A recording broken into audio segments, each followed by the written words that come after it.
नमस्कार, जय हिंद। आप सभी का स्वागत करता हूं मैं Sujit Pandey all exam guide Guru के यूट्यूब चैनल पर। दोस्तों, यहां पर पिछले 30 साल से बार बार एग्जाम में आए हुए जीके के क्वेश्चन लेकर आए हैं। कोशिश करिए कि आधे प्रश्न आपके सही हों, क्योंकि यदि आपकी तैयारी अच्छे है तो कम से कम आधे क्वेश्चन बनने चाहिए, क्योंकि ये बार बार एग्जाम में आए हैं, चाहे आप किसी भी एग्जाम की तैयारी क्यों ना कर रहे हो। करते हैं वीडियो को बना के स्टार्ट। पहला क्वेश्चन देखिए, अकबरनामा किसके द्वारा लिखा गया था, बताइए। अकबरनामा इनमें से किसके द्वारा लिखा गया था, ये क्वेश्चन है आपका। और यहां पर इस प्रश्न के लिए आपने चारों ऑप्शन पढ़ लिए होंगे। राइट आंसर है अबुल फजल। अबुल फजल के द्वारा अकबरनामा लिखा गया था। ऑप्शन नंबर सी यहां पर राइट आंसर है। निम्नलिखित में से कौन सा स्वतंत्रता सेनानी काकोरी रेल लूट कांड में शामिल नहीं था। काकोरी रेल लूट में शामिल नहीं था। तो पहले बता देते कौन कौन शामिल था। चंद्रशेखर आजाद जी, राम प्रसाद बिस्मिल जी और अशफाक उल्ला खां, ये लोग शामिल थे। भगत सिंह जी शामिल नहीं थे। ऑप्शन नंबर सी यहां पर भगत सिंह जी, ये काकोरी रेल लूट कांड में शामिल नहीं थे। 1939 में भारत के स्वतंत्रता संघर्ष के दौरान निम्नलिखित में से कौन अखिल भारतीय राज्य लोक सम्मेलन के अध्यक्ष बने थे। तो अखिल भारतीय राज्य लोक सम्मेलन ये हुआ था 1939 में। और यहां पर आपको जो चारों नाम दिए हैं आपने पढ़ लिए होंगे। राइट आंसर हो जाएगा यहां पर जवाहरलाल नेहरू जी, ये बने थे भारतीय राज्य लोक सम्मेलन के अध्यक्ष। निम्नलिखित में से कौन फ्रंटियर गांधी के नाम से प्रसिद्ध था, बताइए। फ्रंटियर गांधी के नाम से किसको जाना जाता था, इनमें से जो ऑप्शन दिए गए हैं। तो फ्रंटियर गांधी या सीमांत गांधी भी कहा जाता था खान अब्दुल गफ्फार खान जी को। Option number A Abdul Gaffar Khan ji frontier Gandhi या सीमांत गांधी के नाम से फेमस थे। ऑप्शन नंबर ए यहां पर राइट आंसर है। किस वर्ष सरोजिनी नायडू जी के द्वारा भारतीय राष्ट्रीय कांग्रेस अधिवेशन की अध्यक्षता की गई थी।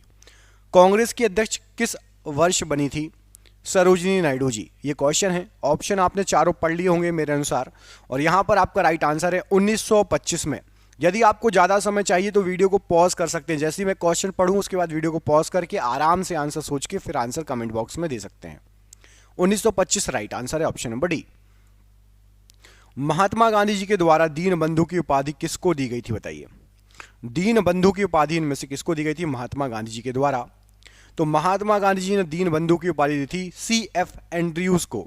ऑप्शन नंबर ए पढ़िए, सी एफ एंड्रयूज, इनको दीन बंधु की उपाधि दी थी महात्मा गांधी ने। महमूद गजनी ने भारत पर कितनी बार आक्रमण किया। यहां पर आपको जो ऑप्शन दिए गए हैं उसमें से क्या हो जाएगा राइट आंसर। तो यहां पर आपको जो ऑप्शन दिए गए हैं राइट आंसर हो जाएगा 17 बार महमूद गजनी ने भारत पर आक्रमण किया। ऑप्शन नंबर ए 17 बार राइट आंसर है। अगला क्वेश्चन देखिए, इसमें आपसे पूछा गया है भारत में शहीद उधम सिंह की 120वीं जयंती कब मनाई गई। उधम सिंह जी की 120वीं जयंती कब मनाई गई, यहां पर जो ऑप्शन दिए गए हैं क्या हो जाएगा राइट आंसर। तो याद रखिएगा 26 दिसंबर 2019 को 120वीं जयंती मनाई गई थी उधम सिंह जी की। ऑप्शन नंबर सी 26 दिसंबर 2019 को 120वीं जयंती मनाई गई थी। भारत और पाकिस्तान के स्वतंत्र राज्यों के निर्माण की देखरेख करने वाला अंतिम भारतीय वायसराय बताओ। आखिरी वायसराय कौन था जो भारत और पाकिस्तान दोनों की देखरेख करता था। तो यहां पर राइट आंसर हो जाएगा दोनों की देखरेख करने वाला अंतिम viceroy Lord Mountbatten. Option number D यहां पर लॉर्ड माउंटबेटन प्रश्न के लिए बिल्कुल सही आंसर है। अगला प्रश्न है कि पुष्यमित्र शुंग द्वारा मारा जाने वाला अंतिम मौर्य शासक बताइए। पुष्यमित्र शुंग के द्वारा मारा जाने वाला अंतिम मौर्य शासक। यहां पर आपको जो ऑप्शन दिए गए हैं इसमें से बृहदत्त, ऑप्शन नंबर ए, पुष्यमित्र शुंग द्वारा आखिरी जो है अंतिम मौर्य शासक था जिसको मारा गया था बृहदत्त। तो मौर्य साम्राज्य का अंत हुआ था और शुंग साम्राज्य, ठीक है, याद रखना, पुष्यमित्र शुंग ने जो है मारा था।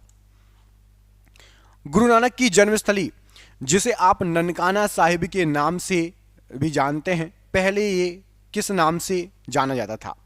तो गुरु नानक साहिब की जन्मस्थली ननकाना साहिब, इसको पहले राय भोईदी तलवंडी के नाम से जानते थे। Option number A Rai Bhoidi Talwandi, option number A यहां पर राइट आंसर है।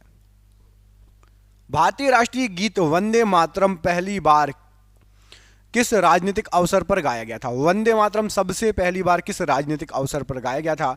ये क्वेश्चन बहुत इजी है, तो इस क्वेश्चन का आंसर आप कमेंट करके बताना, ठीक है, कि सबसे पहली बार वंदे मातरम कब गाया गया था। बहुत इजी क्वेश्चन है, एग्जाम में कई बार पूछा जा चुका क्वेश्चन है, इसलिए मैं ये क्वेश्चन आपको दे रहा हूं, आप कमेंट करके बताना, ठीक है। अगला क्वेश्चन देखिए, अगले क्वेश्चन में आपसे क्या पूछा गया है। अगला क्वेश्चन आपका कि पुस्तक हुमायूं नामा किसके द्वारा लिखी गई? हुमायूं नामा, पहले बाबर नामा पढ़ी थी, अब हुमायूं नामा की बात हो रही है, किसके द्वारा लिखी गई है? तो पुस्तक हुमायूं नामा जो है, यहां पर आपको जो ऑप्शन दिए गए हैं उसमें से राइट आंसर हो जाएगा गुलबदन बेगम, ऑप्शन नंबर बी। गुलबदन बेगम के द्वारा हुमायूं नामा लिखी गई है। ऑप्शन नंबर यहां पर भी प्रश्न के लिए राइट आंसर हो जाएगा गुलबदन बेगम के द्वारा हुमायूं नामा लिखी गई है। अगला क्वेश्चन देखिए, पिकलीहल और उटनूर महत्वपूर्ण स्थल हैं कहां के? पिकलीहल और उटनूर ये कहां के महत्वपूर्ण स्थल हैं? दोनों बहुत फेमस हैं और याद रखना ये नवपाषाण कालीय महत्वपूर्ण स्थल हैं। ऑप्शन नंबर बी, पिकलीहल और उटनूर नवपाषाण कालीय स्थल है, right answer option number B. किस वंश की राजधानी दक्षिण भारत में नहीं थी? दक्षिण भारत में किस वंश की राजधानी नहीं थी? चोल, चेर, पाल और पल्लव में से। तो याद रखना पाल राजवंश ये दक्षिण वंश का नहीं था, पाल वंश ये दक्षिण वंश का नहीं था। बाकी चोल साम्राज्य भी दक्षिण का था, चेर भी और पल्लव भी। ऑप्शन नंबर सी, पाल साम्राज्य दक्षिण भारत का नहीं था। शेर शाह सूरी का मकबरा कहां स्थित है? बताइए इनमें से शेर शाह सूरी का मकबरा कहां पर स्थित है? तो याद रखिएगा शेर शाह सूरी इनका मकबरा है सासाराम बिहार में। ऑप्शन नंबर ए, सासाराम बिहार में शेर शाह सूरी का मकबरा है। ऑप्शन नंबर ए यहां पर सासाराम बिहार राइट आंसर है। निम्नलिखित में से कौन सा मंदिर चोल साम्राज्य का एक उदाहरण है? बताइए चोल साम्राज्य के समय इनमें से कौन सा मंदिर बना? क्या हो जाएगा राइट आंसर? तो याद रखिएगा चोल साम्राज्य के समय बना था आपका ऐरावतेश्वर का मंदिर। ऑप्शन नंबर डी, ऐरावतेश्वर का मंदिर प्रश्न के लिए बिल्कुल सही आंसर हो जाएगा। चोल साम्राज्य के समय यह मंदिर बना था, ऐरावतेश्वर का मंदिर बिल्कुल राइट आंसर हो जाएगा। भारत के राष्ट्रीय प्रतीक पर उल्लिखित सत्यमेव जयते शब्द ये किस उपनिषद से लिया गया है? बताइए सत्यमेव जयते ये जो शब्द है किस उपनिषद से लिया गया है? क्या हो जाएगा राइट आंसर?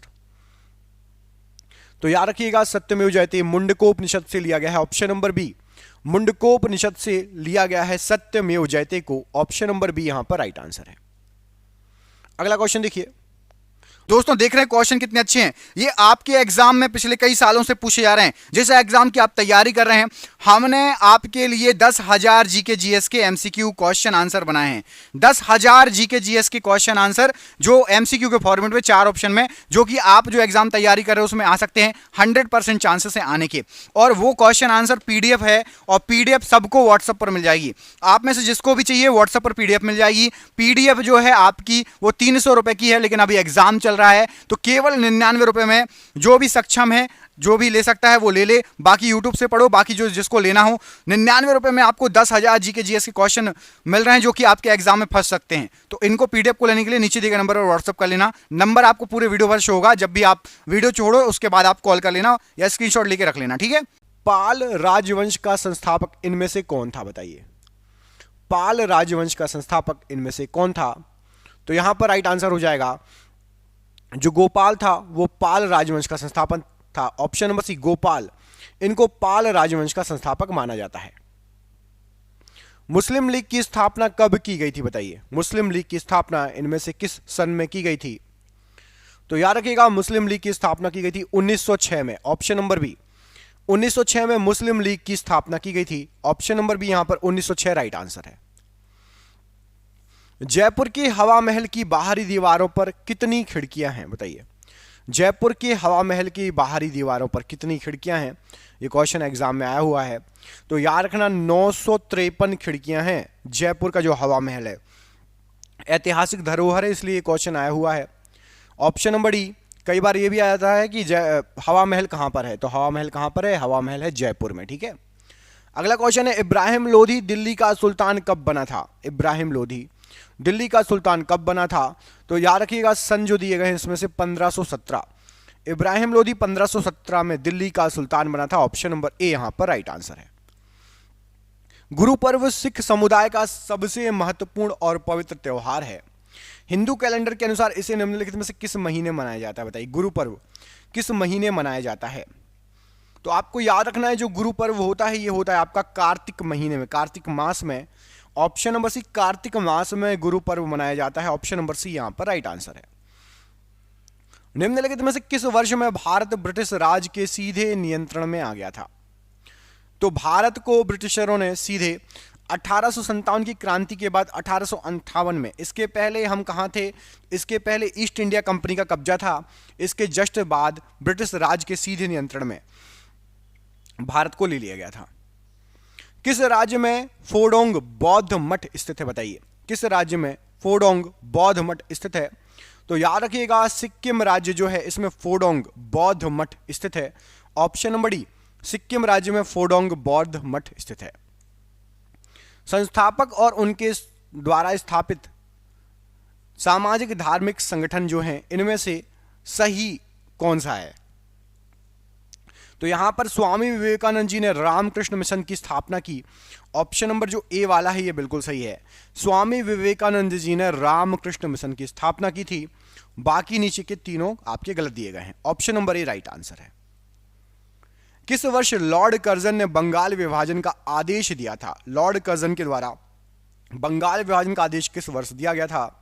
तो याद रखिएगा 1905 वो समय था जब लॉर्ड कर्जन ने बंगाल विभाजन का आदेश दिया था। ऑप्शन नंबर ए 1905 राइट आंसर है। भारत में राष्ट्रपिता के रूप में किसे जाना जाता है? बताइए, भारत के राष्ट्रपिता के रूप में इनमें से किसको जाना जाता है? तो भारत के राष्ट्रपिता के रूप में मोहनदास करमचंद्र गांधी जी को जाना जाता है। Option number A Mohandas Karamchand Gandhi ji right answer है। भारत के किस भाग में जैन धर्म के दीलवाड़ा मंदिर स्थित हैं? तो याद रखिएगा, जैन धर्म के जो दीलवाड़ा मंदिर हैं ये आपके माउंट आबू में स्थित हैं। ऑप्शन नंबर ए माउंट आबू में दीलवाड़ा मंदिर स्थित हैं। ऑप्शन नंबर ए यहां पर राइट आंसर है।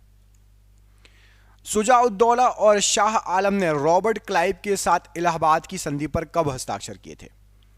तो शुजाउद्दौला और शाह आलम ने रॉबर्ट क्लाइव के साथ इलाहाबाद की संधि पर 1765 में हस्ताक्षर किए थे। ऑप्शन नंबर सी 1765 प्रश्न के लिए बिल्कुल राइट आंसर हो जाएगा। वायसराय की कार्यकारी परिसर में सम्मिलित होने वाला प्रथम भारतीय कौन था? बताइए, वायसराय की कार्यकारी परिसर में सम्मिलित होने वाला सबसे पहला भारतीय वायसराय। तो यहां पर राइट आंसर हो जाएगा, सबसे पहले सत्येंद्र प्रसाद सिन्हा जी को सम्मिलित किया गया था। ऑप्शन नंबर यहां पर D Satyendra Prasad Sinha ji right answer है प्रश्न के लिए। निम्नलिखित में से बौद्ध धर्म की पवित्र पुस्तक कौन सी है? यहां पर आपको जो ऑप्शन दिए गए इनमें से बौद्ध धर्म की पवित्र पुस्तक कौन सी है? तो यहां पर आपको जो ऑप्शन दिए गए उसमें से त्रिपिटक ये बौद्ध धर्म की एक पवित्र पुस्तक है। ऑप्शन नंबर ए त्रिपिटक प्रश्न के लिए बिल्कुल सही आंसर हो जाएगा, बौद्ध धर्म की पवित्र पुस्तक। अमृतसर संधि पर हस्ताक्षर कब किए गए थे? बताइए, जो अमृतसर संधि हुई थी उस पर कब हस्ताक्षर किए गए थे? तो जो अमृतसर संधि हुई थी यहां पर आपको जो ऑप्शन दिए गए हैं 1809 में अमृतसर संधि पर हस्ताक्षर हुए थे। ऑप्शन नंबर बी 1809 प्रश्न के लिए राइट आंसर हो जाएगा। हड़प्पा सभ्यता की खोज सर्वप्रथम किस वर्ष हुई थी? बताइए, हड़प्पा सभ्यता की खोज सबसे पहले किस वर्ष हुई थी? तो याद रखना, हड़प्पा सभ्यता खोजा गया था 1921 में। ऑप्शन नंबर सी 1921 में हड़प्पा सभ्यता को खोजा गया था। ऑप्शन नंबर सी यहां पर 1921 प्रश्न के लिए बिल्कुल सही आंसर हो जाएगा। अगला क्वेश्चन देखिए, मैसूर साम्राज्य और ब्रिटिश ईस्ट इंडिया कंपनी के बीच दूसरा एंग्लो मैसूर युद्ध कब लड़ा गया था? दूसरे नंबर का एंग्लो मैसूर युद्ध की बात हो रही है, यह कब लड़ा गया था? तो दूसरे नंबर का लड़ा गया था यह आपका 1780 से 1784 के बीच में। ऑप्शन नंबर ए 1780 से 1784 राइट आंसर है। टीपू सुल्तान के शासनकाल में उनके राज्य मैसूर की राजधानी क्या थी? बताइए, टीपू सुल्तान के शासनकाल में मैसूर की राजधानी बताइए। तो मैसूर की राजधानी थी आपकी Srirangapatnam. Option number D Srirangapatnam यह मैसूर की राजधानी थी। ऑप्शन नंबर डी यहां पर राइट आंसर हो जाएगा। दिल्ली चलो और तुम मुझे खून दो, मैं तुम्हें आजादी दूंगा, ये जो नारे थे ये किसने दिए थे? तो दिल्ली चलो और तुम मुझे खून दो मैं तुम्हें आजादी दूंगा, ये नारे सुभाष चंद्र बोस जी के नारे थे। ऑप्शन नंबर ए, सुभाष चंद्र बोस जी ने ये दोनों नारे दिए थे। ऑप्शन नंबर ए यहां पर राइट आंसर है। भारत में निम्नलिखित में से कौन सी जगह आप मुगल सम्राट हुमायूं के पुस्तकालय को देखने के लिए जाएंगे? बताइए, मुगल सम्राट हुमायूं का पुस्तकालय इनमें से किस जगह पर था? तो मुगल सम्राट हुमायूं का जो पुस्तकालय है ये आपका पड़ता है नई दिल्ली में। ऑप्शन नंबर यहां पर ए, नई दिल्ली राइट आंसर हो जाएगा हुमायूं के पुस्तकालय के लिए। निम्नलिखित में से सिंधु घाटी सभ्यता का कौन सा स्थल सिंधु नदी के तट पर स्थित नहीं है? बताइए, सिंधु नदी के तट पर स्थित नहीं है। तो यहां पर आपको जो ऑप्शन दिए गए हैं इसमें से रोपड़ जो है ये सिंधु नदी के तट पर स्थित नहीं है, रोपड़। बाकी सभी सिंधु नदी के तट पर स्थित है, रोपड़ नहीं है सिंधु नदी के तट पर। किसने वर्धा योजना या बुनियादी शिक्षा को प्रस्तावित किया था? तो वर्धा योजना या बुनियादी शिक्षा को प्रस्तावित किया था महात्मा गांधी जी ने। ऑप्शन नंबर ए, महात्मा गांधी जी ने वर्धा योजना या बुनियादी शिक्षा भी बोल सकते हैं इसको प्रस्तावित किया था। अकबर के शासनकाल में किस पुस्तक का अनुवाद द रज़्मनामा या युद्ध की पुस्तक के नाम से किया गया था? तो रज़्मनामा है आपकी महाभारत, महाभारत का अनुवाद किया गया था रज़्मनामा के रूप में। ऑप्शन नंबर ए, महाभारत प्रश्न के लिए बिल्कुल सही आंसर है। निम्नलिखित में से किस आंदोलन की शुरुआत महात्मा गांधी जी के द्वारा 1930 में की गई थी? तो महात्मा गांधी जी के द्वारा 1930 में सविनय अवज्ञा आंदोलन जो है इसकी स्थापना की गई, शुरुआत की गई थी, माफ कीजिएगा। सविनय अवज्ञा आंदोलन 1930 में स्टार्ट हुआ था। ऑप्शन नंबर बी यहां पर राइट आंसर है। भारत सरकार ने 1948 में ऑपरेशन पोलो कोड नेम के तहत डैश को अपने अधिकार में लिया। बताइए, ऑपरेशन पोलो कोड नेम के तहत किसको अपने अधिकार में लिया था? तो यहां पर राइट आंसर हो जाएगा ऑपरेशन पोलो हैदराबाद को अपने अधिकार में लेने के लिए चलाया गया था। ऑप्शन नंबर बी, हैदराबाद के लिए ऑपरेशन पोलो चलाया गया था। अगला क्वेश्चन देखिए, प्राचीन भारत के राजाओं की प्रशंसा में रचित शिलालेखों को डैश के रूप में जाना जाता है। तो प्राचीन राजाओं के प्रशंसा करने के लिए जो शिलालेख बनते हैं उसको जाना जाता है प्रशस्ति के रूप में, जैसे प्रयाग प्रशस्ति है ना, ऐसे प्रशस्ति के रूप में जाना जाता है। ऑप्शन नंबर डी, प्रशस्ति के रूप में जाना जाता है, राइट आंसर है। महात्मा गांधी और मोहम्मद अली जिन्ना दोनों के गुरु कौन थे? तो महात्मा गांधी जी और मोहम्मद अली जिन्ना इन दोनों के जो गुरु थे वो थे Gopal Krishna Gokhale ji. Option number C, Gopal Krishna Gokhale ji Mahatma Gandhi ji और मोहम्मद अली जिन्ना इन दोनों के गुरु थे। ऑप्शन नंबर यहां पर सी राइट आंसर हो जाएगा। और ये आज का आखिरी क्वेश्चन कि भारत के प्रथम पिछड़ा वर्ग आयोग का नेतृत्व किसके द्वारा किया गया था? तो सबसे पहला जो पिछड़ा वर्ग था उसके आयोग का नेतृत्व किया गया था काका कालेलकर के द्वारा। ऑप्शन नंबर सी, काका कालेलकर राइट आंसर है। आपके लिए सरप्राइज क्वेश्चन है कि रामकृष्ण मिशन के संस्थापक इनमें से कौन थे? बताइए, रामकृष्ण मिशन के संस्थापक यहां पर आपको जो ऑप्शन दिए गए इनमें से कौन थे? इस प्रश्न का आंसर कमेंट बॉक्स में कमेंट करके बताना है। दोस्तों वीडियो अच्छा लगा तो वीडियो को लाइक कर दीजिएगा। हमने आपके लिए 10,000 जीके जीएस के क्वेश्चन निकाले हैं सिर्फ 99 रुपये में। ये आपको व्हाट्सअप पर मिल जाएगा, नीचे दिए गए नंबर पर आप संपर्क कर लेना। बहुत शानदार क्वेश्चन है, 30 साल से पूछे गए क्वेश्चन है, बार बार एग्जाम में आने वाले क्वेश्चन है, तो जरूर इसको परचेज कर लेना। ये पूरे 10,000 क्वेश्चन लगा लो तो आपकी जीके सुपर स्ट्रांग हो जाएगी। मिलते हैं अगले वीडियो में, अपना ख्याल रखिए। आप सभी का बहुत बहुत धन्यवाद दोस्तों, आपका दिन शुभ हो। जय हिंद, जय भारत।